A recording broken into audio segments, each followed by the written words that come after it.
नमस्कार बच्चों, YouTube channel शिक्षालय में आपका बेहद स्वागत है। मेरा नाम है रेणुया। बच्चों, आज थोड़ी देर पहले जो हम लोगों ने वीडियो अपलोड की थी और आप लोगों ने देखी भी होगी, उसमें हमने फिजिकल प्रॉपर्टी ऑफ मेटल्स की बात की थी।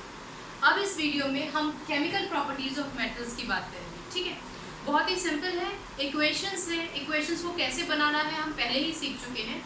जो पते की बात है वो ये है कि हमारे पास जितने भी मेटल्स होते हैं, रिएक्टिविटी सीरीज तो आपको याद है ना, Na, Mg, Al, Zn, Fe, Pb, H और उसके बाद के जितने भी एलिमेंट्स हैं। तो ये जो रिएक्टिविटी सीरीज है, रफ रिएक्टिविटी सीरीज है, कुछ एलिमेंट्स इसमें से स्किप भी है। पुराने लेक्चर्स में आपको पूरी रिएक्टिविटी सीरीज दी गई। तो मेटल्स का किस एलिमेंट से कैसा रिएक्शन होगा वो बहुत हद तक इस रिएक्टिविटी सीरीज पर भी डिपेंड करता है। आज हम मेटल्स का रिएक्शन सिर्फ ऑक्सीजन से कराएंगे, ओनली ऑक्सीजन। तो पहले तो ये समझ लीजिए कि पोटेशियम के ऊपर भी लिथियम होता है। लिथियम, पोटेशियम और सोडियम, ये तीन ऐसे एलिमेंट्स हैं जो बहुत ही ज़्यादा रिएक्टिव होते हैं। तीनों एलिमेंट्स इतने ज़्यादा रिएक्टिव होते हैं कि यदि ये डायरेक्टली ऑक्सीजन के कांटेक्ट में आ जाए ना तो दे स्टार्ट बर्निंग। इसीलिए इन तीनों को हम कैरोसिन में डालकर रखते हैं। कैरोसिन की जो बोतल होती है ना, उसमें हम इस मेटल को डाल के रखते हैं ताकि इसका बाहर का जो एटमॉस्फेयर है, ऑक्सीजन है, उससे डायरेक्टली कांटेक्ट ना हो। क्लियर हो गई बात? चलो, याद रहेगा ना, ये किस में स्टोर करके रखते हैं? कैरोसिन में स्टोर करके रखते हैं। कौन कौन?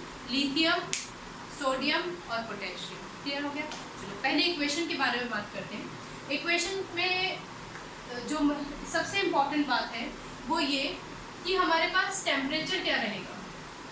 तो रिएक्टिविटी सीरीज के बेसिस पे अगर हम जाते हैं तो इनमें से कुछ एलिमेंट्स तो ऐसे हैं जो ऑक्सीजन के कांटेक्ट में आने पर ही रिएक्ट कर देंगे। कुछ ऐसे एलिमेंट्स हैं जिनको रिएक्ट कराने के लिए, ऑक्सीजन से रिएक्ट कराने के लिए आपको हीट की आवश्यकता पड़ेगी। किसी को बहुत ज़्यादा हीट की आवश्यकता पड़ेगी। तो कैसे कैसे वो रिएक्शंस होंगे वो अब हम देखते हैं। ठीक, इसको हटा देते हैं, इसको भी हटा देते हैं। आइए, पहली इक्वेशन है सोडियम।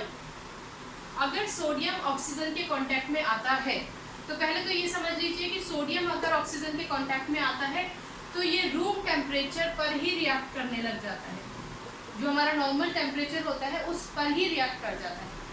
प्रोडक्ट क्या बनेगा?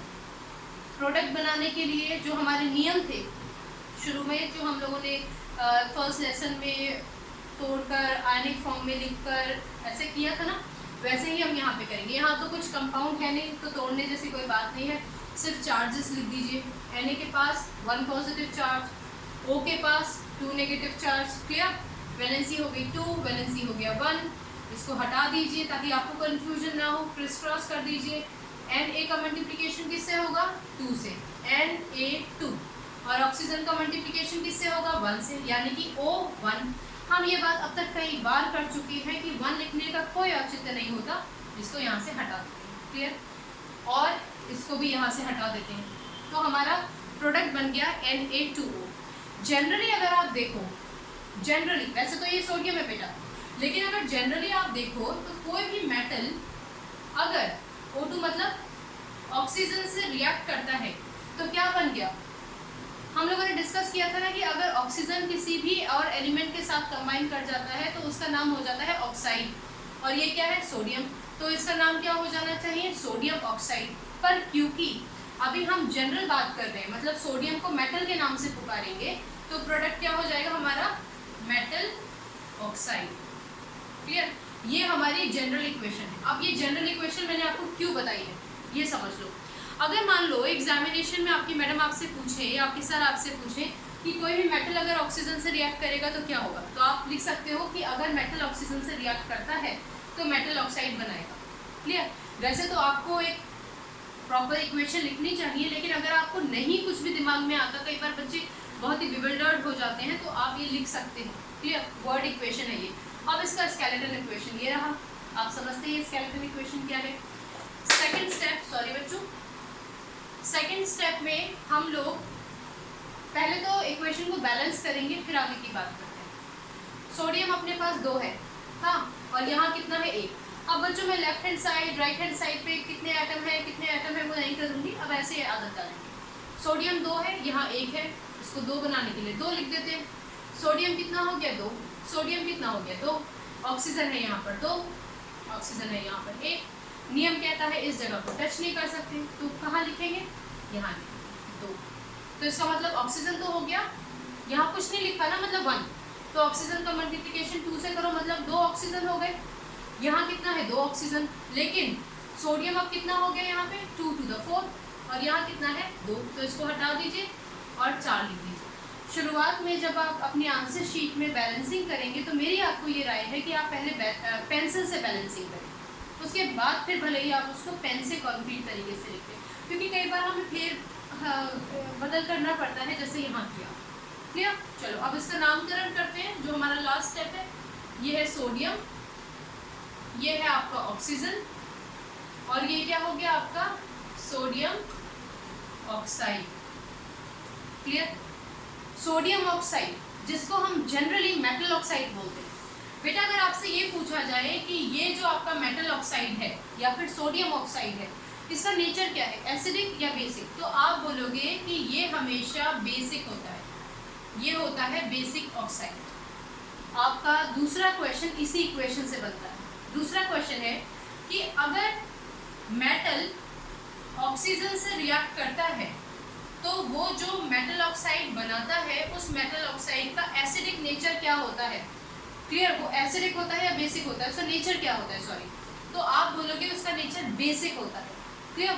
तो बेसिक का क्या मतलब होता है बच्चों, बेसिक, बी फॉर बेसिक और बी फॉर ब्लू। इसका मतलब एक ऐसा सोल्यूशन या एक ऐसा कंपाउंड जो मॉइस्ट होने पर या अलग अलग कंडीशंस होती हैं, रेड लिटमस को ब्लू में कन्वर्ट कर दे, वो कहलाया जाता है आपका बेसिक। इसका मतलब अगर कोई भी मेटल ऑक्सीजन से रिएक्ट करता है तो मेटल ऑक्साइड बनाता है, और वो मेटल ऑक्साइड होता है बेसिक इन नेचर। बेसिक का मतलब अगर आप उस के पास एक लिटमस पेपर लेकर आते हो, रेड लिटमस पेपर लेकर आते हो, तो red litmus paper blue colour का हो जाएगा। समझ में आ गया?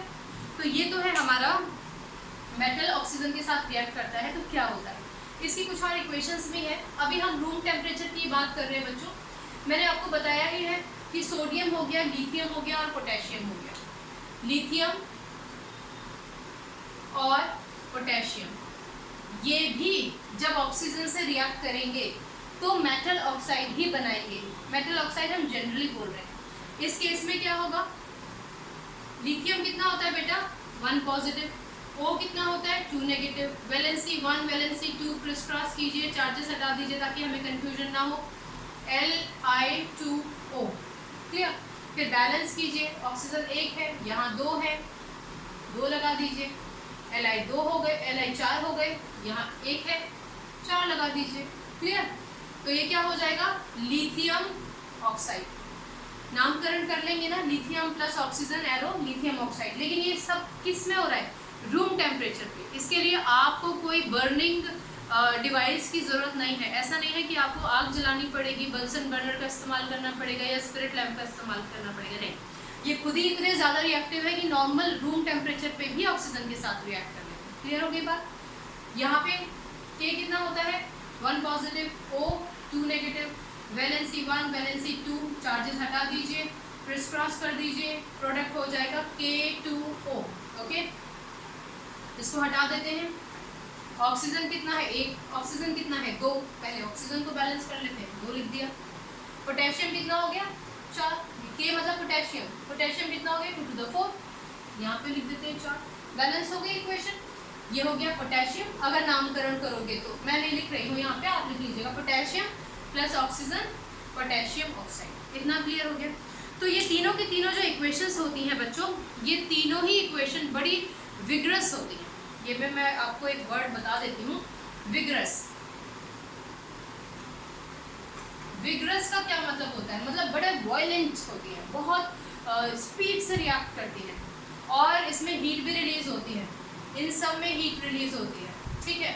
और आपको मालूम है कि वो रिएक्शंस जिनमें हीट रिलीज होती है वो कहलाई जाती हैं आपकी एक्सोथर्मिक। ठीक है, इतना तो मुझे लगता है कि आप लोगों को क्लियर ही है कि बहुत सारी हीट रिलीज होती है और क्योंकि सोडियम अच्छा खासा रिएक्टिव है, सारे ही रिएक्टिव है। अगर आपकी किताब में ये ना लिखा हो कोई दिक्कत नहीं, क्योंकि यहाँ पर वो पर्टिकुलरली आपको ये बताना चाह रहे हैं कि अगर मेटल ऑक्सीजन के साथ रिएक्ट करेगा तो क्या होगा, तो मेटल ऑक्साइड बनाएगा। Clear, specifically sodium oxide, lithium oxide, potassium oxide. Clear हो गई। रिएक्टिविटी सीरीज में हम यहाँ तक पहुँचे हैं, इन तीनों को हमने कवर किया है। अब नीचे आ जाते हैं, बात करते हैं हम मैग्नीशियम की।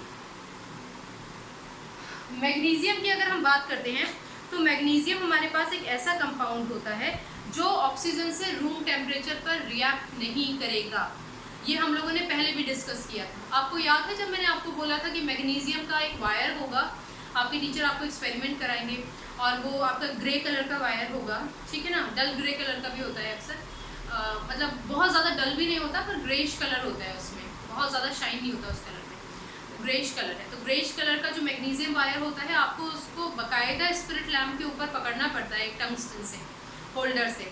तो जब वो जलना शुरू होता है तो बड़े प्यारे से वाइट कलर की ऐश, वाइट कलर की राख बनती है। तो इसका मतलब ये हो गया कि मैग्नीशियम एक ऐसा एलिमेंट है जिसको ऑक्सीजन से रिएक्ट करने के लिए रूम टेम्परेचर की नहीं, स्पेशली हीटिंग की ज़रूरत पड़ती है। इसका मतलब मैग्नीशियम जब ऑक्सीजन के साथ रिएक्ट करेगा तो उसको हीट की ज़रूरत पड़ेगी। और हम लोग ये बात पहले ही कह चुके हैं कि अगर आपको इक्वेशन में एलिमेंट्स के रिएक्शन से प्रोडक्ट बनाने के लिए हीट की ज़रूरत पड़े तो या तो आप एरो के ऊपर हीट दिखाइए, ठीक है ना, या फिर आप यहाँ पे लिखिए प्लस हीट, डिस्कस किया था ना हमने, या तो यहाँ लिखो प्लस हीट या एरो के ऊपर लगाओ। हो सकता है आपकी किताब में ना यहाँ हो और ना यहाँ हो, तो कोई परेशान होने की बात नहीं है, वो सिर्फ आपको ये बताना चाह रहे हैं कि मैग्नीशियम को हीट की ज़रूरत है। लेकिन हम लोग लिख लेते हैं, हम लोग क्या लिखेंगे, Mg plus O2 plus heat. मैंने आपको पहले भी बताया है, आप चाहें तो हीट को डेल्टा के फॉर्म में एरो के ऊपर भी लिख सकते हैं। तो मैंने क्योंकि हीट लिख दिया तो मैं डेल्टा के ऊपर नहीं लिखती हूँ, कोई दिक्कत तो नहीं ना। प्रोडक्ट बना लें, प्रोडक्ट बनाने का वही नियम, Mg कितना होता है 2 पॉजिटिव, O कितना होता है 2 नेगेटिव, इक्वल अपोजिट चार्जेस हैं। वैलेंसी नीचे लिख कर क्रिस क्रॉस करके क्या करेंगे, यहीं पे कैंसिल कर देते हैं ना। क्लियर, प्रोडक्ट क्या हो गया MgO। चलो वेरी गुड, अब इसको हटा देते हैं। ऑक्सीजन 2 है, ऑक्सीजन 1 है, बैलेंस करने के लिए यहाँ लिख दो 2। Mg से पहले ऑक्सीजन कितना हो गया 2, पर Mg भी कितना हो गया 2, तो इधर Mg को बैलेंस करने के लिए क्या लगाएंगे, क्लियर हो गई बात, 2 लगा देंगे, इक्वेशन बैलेंस। अब लास्ट में हमारा क्या स्टेप है बेटा, नामकरण। मैग्नीशियम ये हो गया आपका ऑक्सीजन और ये क्या हो गया आपका मैग्नीशियम ऑक्साइड। और क्योंकि इस रिएक्शन को प्रोसीड करने के लिए या फिर इस रिएक्शन से प्रोडक्ट बनाने के लिए आपने हीट का इस्तेमाल किया है, रिएक्टेंट साइड में है हीट, इसीलिए ये रिएक्शन होगी आपकी एंडोथर्मिक। हम लोगों ने ये बात पहले भी कई बार डिस्कस की है बेटे कि अगर आपको रिएक्टेंट साइड में हीट देनी पड़े या फिर आपको 2 रिएक्टेंट्स को प्रोडक्ट में बनाने के लिए हीट देनी पड़े इन एनी फॉर्म, यूजुअली हम फ्लेम के फॉर्म में ही देते हैं, तो वो रिएक्शन एंडोथर्मिक होती है। क्लियर हो गई बात, इक्वेशन क्लियर हो गई, चलो बहुत बढ़िया। हम लोगों ने अभी ये डिस्कस किया कि मैग्नीशियम जो होती है उसको हीटिंग की ज़रूरत पड़ती है। क्लियर, ऐसे ही हमारे पास एक और एलिमेंट होता है जिसको हम बोलते हैं एल्यूमिनियम। इसको हटा दें, इसको हटा देते हैं। ऐसे ही हमारे पास एक और एलिमेंट है, यहाँ तक का सफ़र हमने तय कर लिया, अब हम यहाँ पे हैं एल्यूमिनियम। क्लियर, एल्यूमिनियम एक ऐसा एलिमेंट है जिसको हीट की ज़रूरत पड़ती है, लेकिन अच्छा मैंने आपको ये तो बताया ही नहीं कि जो हमारे जो हम पढ़कर आए हैं अभी Li2O था, K2O था, या अभी जो बना MgO, ये सारे मेटल ऑक्साइड्स जो थे वो बेसिक ऑक्साइड्स थे। Basic, B for basic, B for blue. इसका मतलब ये रेड लिटमस को ब्लू में कन्वर्ट कर सकते हैं। कनेक्ट कर पाओगे ना, जो हमने अभी जो इक्वेशंस पढ़ी थी ना पीछे, उसमें यही प्रोडक्ट बने थे ना, है ना। तो अगर ये पूछा जाए कि इनका नेचर क्या है, भाई ये एसिडिक है कि बेसिक है, तो आप बोलोगे ये सारे बेसिक ऑक्साइड्स हैं। और बेसिक ऑक्साइड क्या करता है, रेड लिटमस को ब्लू में कन्वर्ट कर देता है, बेसिक होता है। क्लियर, चलो इसको हटा देते हैं। हम बात कर रहे थे मैग्नीशियम की, सॉरी एल्यूमिनियम की हम बात कर रहे थे, मैग्नीशियम की बात तो हम कर चुके हैं। एल्यूमिनियम प्लस ऑक्सीजन रिएक्ट करो, क्या होगा, क्या होगा वहां तक पहुंचने के लिए पहले हम चार्जेस लिख लेते हैं। एल्यूमिनियम होता है 3 पॉजिटिव, ऑक्सीजन कितना होता है 2 नेगेटिव, वैलेंसी 3, वैलेंसी 2, इसको हटा दीजिए ताकि हमें कंफ्यूज ना करें, क्रिस क्रॉस कर दीजिए। एल्यूमिनियम का मल्टीप्लिकेशन किससे होगा 2 से, यानी कि Al2, ओके। ऑक्सीजन का 3 से, O3। चलो हमारा प्रोडक्ट तो बन के तैयार हो गया। लेकिन जैसे कि मैंने आपको कहा कि एल्यूमिनियम ऑक्साइड के केस में एल्यूमिनियम और ऑक्सीजन के रिएक्शन को प्रोसीड करने के लिए हमें हीट देनी पड़ेगी। तो इस बार मैं एरो के ऊपर डेल्टा दिखा देती हूँ। पिछली बार मैग्नीशियम के केस में भी हीट की ज़रूरत पड़ी थी, लेकिन उसमें मैंने यहाँ पर प्लस हीट लिखा था। ये ऑल्ट्रेशन मैं इसलिए कर रही हूँ क्योंकि आप दोनों चीज़ें अच्छे से समझ जाएं कि दोनों ही ठीक है और आप जो आपका मर्जी हो वो इस्तेमाल करें। अगर आप एरो पर डेल्टा दिखाते हो, इसका मतलब आप हीट दे रहे हो रिएक्टेंट साइड को प्रोडक्ट बनने के लिए। क्लियर हो गई बात, ओके। बैलेंस कर ले बच्चों, ऑक्सीजन है 3 और यहाँ है 2, और हमने पहले ही बात की है कि अगर कहीं पर आप ऑड और इवन के बीच में फंस जाए ना, तो एक ऐसे नंबर से मल्टीप्लाई कर दीजिए कि दोनों साइड इवन नंबर आ जाए। कहने का मतलब अगर मैं यहाँ पे 3 लिख दूँ, क्लियर, तो ऑक्सीजन कितने हो जाएंगे 3 to the 6।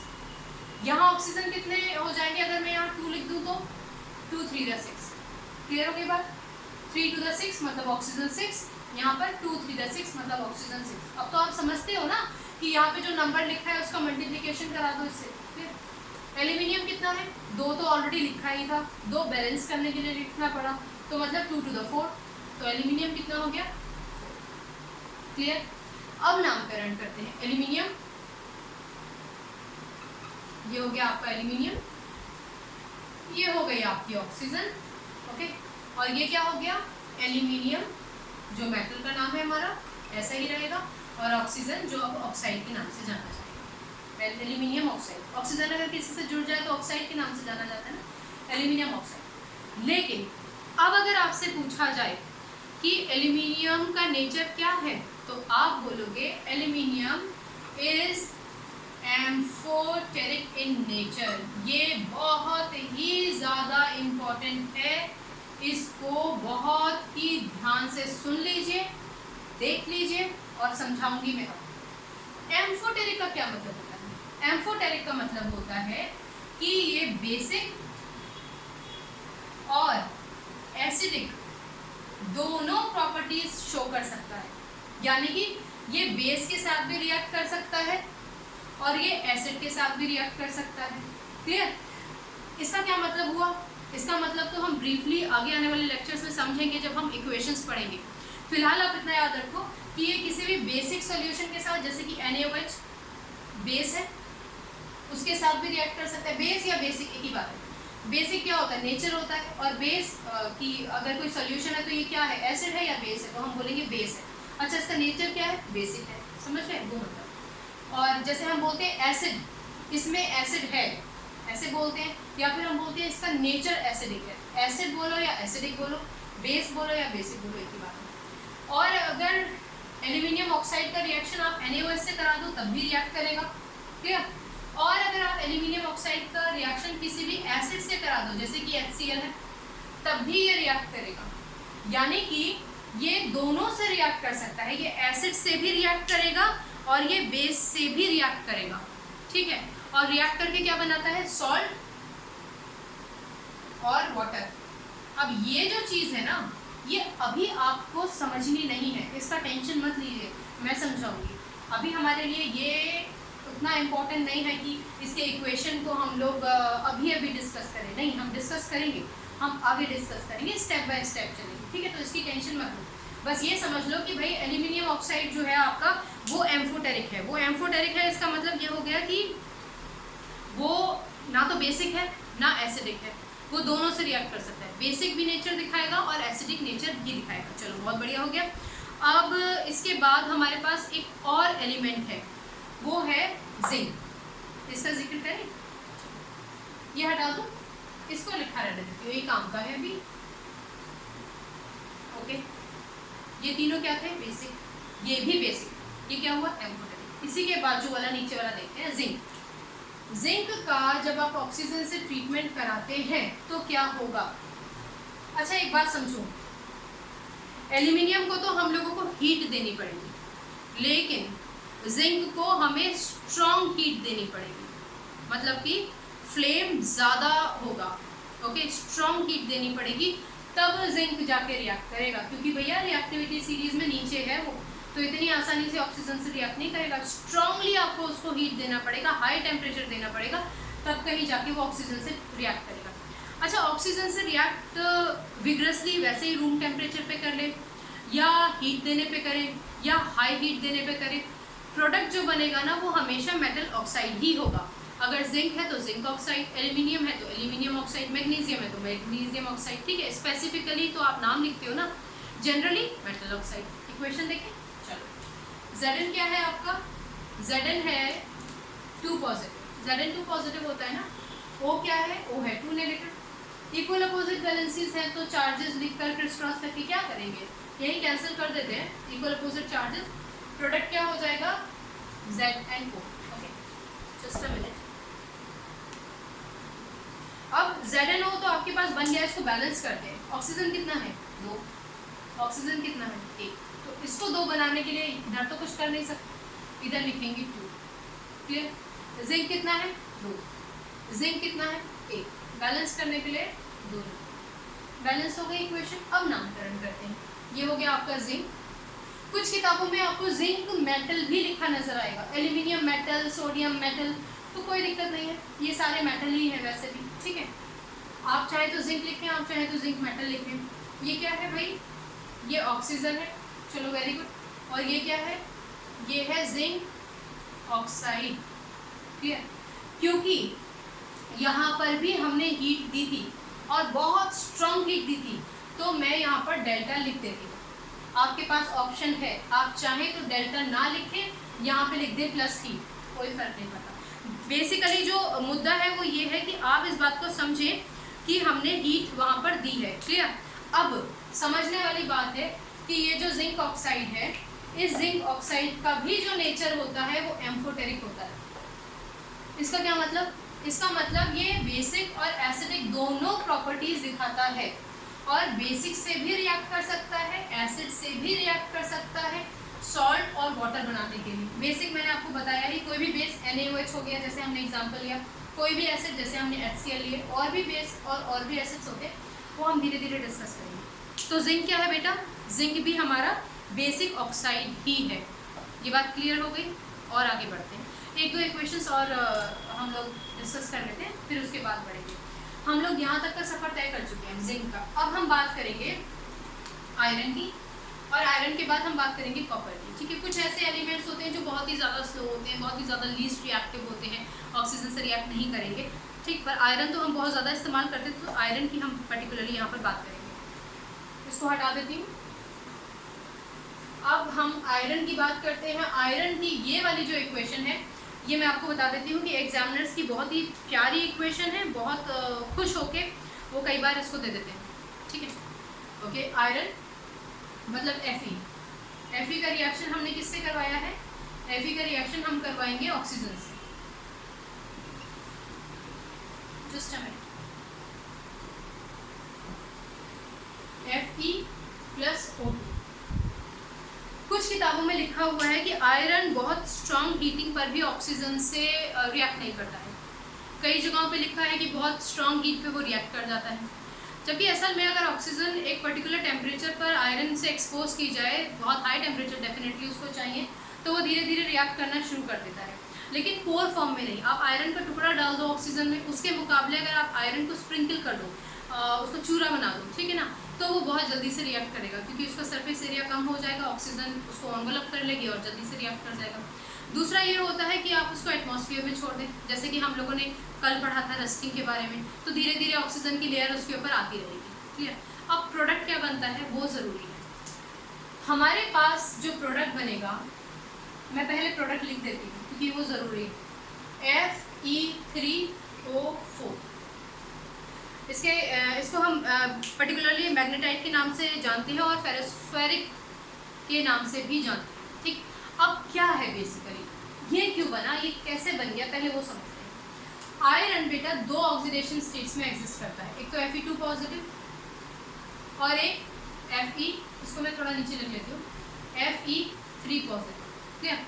तो जब Fe2 पॉजिटिव, आयरन तो एज अ होल है वहाँ पर, तो Fe2 पॉजिटिव जब O2 के कॉन्टैक्ट में आता है, इक्वल अपोजिट वैलेंसीज, प्रोडक्ट क्या बन जाएगा, प्रोडक्ट बन जाएगा FeO। क्लियर? यहाँ जहाँ आयरन की ऑक्सीडेशन स्टेट है 3, तो Fe3 पॉजिटिव जब O2 नेगेटिव के कॉन्टैक्ट में आएगा, वैलेंसी हो गई 3, वैलेंसी हो गई 2, इसको हटा दीजिए। क्लियर? क्रिस क्रॉस कर दीजिए, प्रोडक्ट क्या हो जाएगा, Fe2O3, क्योंकि ये पूरा का पूरा आयरन ऑक्सीजन से एक्सपोज हुआ है। ठीक, क्योंकि ये पूरा आयरन ऑक्सीजन से एक्सपोज हुआ था, Fe2 पॉजिटिव और Fe3 पॉजिटिव, इसीलिए इन दोनों का कॉम्बिनेशन हमारा प्रोडक्ट होगा। तो इन दोनों को कंबाइन कर लीजिए, Fe2 तो यहाँ था, एक Fe ये हो गया, तो कितना हो गया, Fe3। ओके, 3 ऑक्सीजन ये थे, एक ऑक्सीजन ये हो गया, तो कितना हो गया, Fe3O4। इसका जो नाम है ना, इसको आप ऐसे भी बुला सकते हो। अच्छा, हम नाम की बात तो करेंगे, पहले हम रूल के हिसाब से चलते हैं। आई होप वो आप लोगों ने देख लिया होगा, आपको समझ में आया होगा। ठीक है ना? अब इसके नाम की बात करते हैं। ये क्या है, सॉरी पहले बैलेंसिंग की बात करते हैं, सॉरी। ऑक्सीजन तो है यहाँ पर 2, अच्छा सिंपल है, 2 से मल्टीप्लाई कर दो, चलो बढ़िया है, 2 to the 4, 2 to the 4। Iron है यहाँ पे 3, यहाँ 3 लिख देते हैं। अब चेक कर लें एक बार, 3 iron, 3 iron, oxygen 4, oxygen 4। Clear हो गया? क्योंकि किताबों में लिख रखा है कि स्ट्रॉन्ग हीटिंग से होता है, तो आप एक डेल्टा चाहें तो यहाँ पे दिखा सकते हैं या फिर यहाँ पर हीट लिख सकते हैं।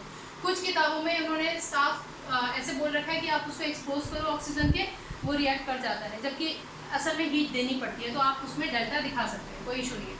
अब ये Fe3O4 जो है ना, अब प्रोडक्ट तो बन गया, अब नामकरण करते हैं। ये तो अपना आयरन है ही, ये ऑक्सीजन है ही, लेकिन क्योंकि यहाँ पर Fe2 पॉजिटिव और Fe3 पॉजिटिव दोनों ने मिलकर ऑक्सीजन के साथ अलग अलग कंबाइन करके फिर एक प्रोडक्ट बनाया है, तो क्योंकि ये कहलाया जाता है आयरन सेकंड, मैंने आपको बताया था, अगर 2 पॉजिटिव चार्ज है तो रोमन में सेकंड लिखिए, और ये क्या होगा, ये कहलाया जाएगा आयरन थर्ड। ये भी मैंने आपको बताया था कि 3 वैलेंसी है तो रोमन में 3 दिखा दीजिए, तो इसका नाम आप लिख सकते हो iron second third oxide, iron second third oxide. आप ये भी बात जानते हैं कि Fe2 पॉजिटिव को हम बोलते हैं फेरस और Fe3 पॉजिटिव को हम बोलते हैं फेरिक, लेकिन क्योंकि ना तो ये फेरस के फॉर्म में एग्जिस्ट करता है, मतलब FeO थोड़े है, और ना ही ये फेरिक के फॉर्म में एग्जिस्ट करता है, मतलब Fe2O3 नहीं है, ये तो इन दोनों का कॉम्बिनेशन हो गया, और कॉम्बिनेशन होने के बाद ये हो गया आपका Fe3O4। इसीलिए हमने यहाँ पर इस नाम में फेरस या फेरिक लिखना अवॉइड किया है, आयरन लिखा है, आयरन सेकंड या थर्ड ऑक्साइड। इसी को Fe3O4 को ही हम मैग्नेटाइट के नाम से भी जानते हैं। और मैं आपको बता देना चाहूँगी कि मैग्नेटाइट जो है वो एक कोर है, ठीक है, इसके बारे में हम इसी चैप्टर में आगे पढ़ेंगे। ये हटा देती हूँ। इसका एक और नाम भी है फेरोसोफेरिक ऑक्साइड, फेरोसोफेरिक ऑक्साइड इसका प्रोनाउंसिएशन, फेरोसोफेरिक ऑक्साइड। क्लियर? तो आप ये लिखिए, आप ये लिखिए, आप ये लिखिए, या आप तीनों लिखिए, ये आपकी मर्जी। क्लियर हो गई ये बात? चलो वेरी गुड। अब हमारे पास आयरन ऑक्साइड हो ही गया है। आयरन ऑक्साइड के बाद हम एक और इक्वेशन डिस्कस कर लेते हैं, वो है हमारी कॉपर की। I hope this is clear. चलो वेरी गुड। अब इस रिएक्टिविटी सीरीज के जो मेन हमारे एलिमेंट्स थे जो आपकी किताब में भी दे रखे होंगे वो हमने कवर कर लिया। हाइड्रोजन तो आपको मालूम ही वैसे भी रिएक्ट नहीं करेगा, और हाइड्रोजन रिएक्ट करेगा वो हम आगे देखेंगे, लेकिन इसमें नहीं, इसमें फॉल नहीं करता। हाइड्रोजन कैसे रिएक्ट करेगा वो हम आगे पढ़ेंगे। पीबी मैंने आपको बताया ही लीस्ट रिएक्टिव है। अब हम कॉपर की बात करते हैं, हालांकि वो और भी नीचे है, लेकिन Pb का रिएक्शन दिखाया भी नहीं है वैसे भी। Cu, इसी से लिख लेते हैं, Cu प्लस ऑक्सीजन क्या होगा, ये भी भाई स्ट्रॉन्ग हीट चाहिए इसको भी, तो आप चाहो तो यहाँ डेल्टा लगाओ या फिर आप यहाँ पर हीट। ओके, Cu होता है 2 पॉजिटिव, O होता है 2 नेगेटिव, इक्वल अपोजिट वैलेंसीज, क्रिस्टॉस करने की जरूरत ही नहीं है, CuO लिख दो। क्लियर हो गया? इक्वल अपोजिट वैलेंसीज थी ना, तो कैंसिल कर दिया, CuO लिख दिया, इसको हटा दें। अब बैलेंस करते हैं। ऑक्सीजन कितना है 2, 1 लिख देते हैं 2। कॉपर कितना हो गया 2, यहाँ पर सिंपल है ना, कोई दिक्कत नहीं। ओके, इसका नाम क्या है कॉपर, इसका नाम क्या है ऑक्सीजन। अब इसका नाम क्या है, देखो सबसे इंपॉर्टेंट चीज़ है कि वैसे तो हम इसको जनरली कॉपर ऑक्साइड बोलेंगे, जनरली हम इसको क्या बोलेंगे कॉपर ऑक्साइड। लेकिन एक बात आप समझिए कि जैसे आयरन के 2 ऑक्सीडेशन स्टेट होते हैं, ऐसे ही कॉपर के 2 ऑक्सीडेशन स्टेट होते हैं। एक तो होता है Cu1 पॉजिटिव जिसको हम बोलते हैं क्यूप्रस, क्लियर, और एक होता है Cu2 पॉजिटिव जिसको हम बोलते हैं क्यूप्रिक। ओके, इस केस में हमारे पास जो Cu था वो था Cu2 पॉजिटिव, 2 पॉजिटिव मतलब क्यूप्रिक। तो कई जगहों पर आपको कॉपर ऑक्साइड मिल जाएगा लिखा, कई जगहों पर आपको कॉपर सेकंड ऑक्साइड लिखा मिल जाएगा। सेकंड तो आप समझ ही गए ना, क्योंकि ये वाला जो कॉपर था वो Cu2 पॉजिटिव था, याद है ना, Cu2 पॉजिटिव था, O2 नेगेटिव था जब हमने क्रिस्टॉस किया था, याद है ना। तो ये Cu2 पॉजिटिव था और 2 पॉजिटिव का मतलब रोमन में सेकंड लिख सकते हैं, ठीक है, कॉपर सेकंड लिख सकते हैं, Cu नहीं, कॉपर सेकंड लिख सकते हैं। कई जगहों पे आपको Cu सेकंड मिल जाए तो कोई हर्ज नहीं, एक ही बात है, कॉपर सेकंड या Cu सेकंड। तो यहाँ पे हम कॉपर सेकंड ऑक्साइड भी लिख सकते हैं। और क्योंकि Cu2 पॉजिटिव को क्यूप्रिक नाम से जाना जाता है, इसीलिए हम यहाँ पर क्यूप्रिक ऑक्साइड भी लिख सकते हैं। आप ये लिखिए, ये लिखिए, ये लिखिए, आप तीनों लिख लीजिए, कोई दिक्कत नहीं है। क्लियर हो गई ये सारी की सारी बातें। एक और चीज़ समझ लीजिए, जो ये हमारा क्यूप्रिक ऑक्साइड होता है ना, ये ब्लैक कलर का होता है, क्लियर, फाइन। तो ये थे हमारे मेटल के रिएक्शन ऑक्सीजन से। इन इक्वेशंस में अगर आपको कोई भी प्रॉब्लम होती है any point of time, do ask. Alright, चलो अगली बार मिलने तक अपना ख्याल रखो, खुश रहो, पढ़ते रहो, केमिस्ट्री से अपनी केमिस्ट्री बहुत अच्छी करो, उसको रटो मत, सिर्फ सुनो और समझो। Take care, bye bye.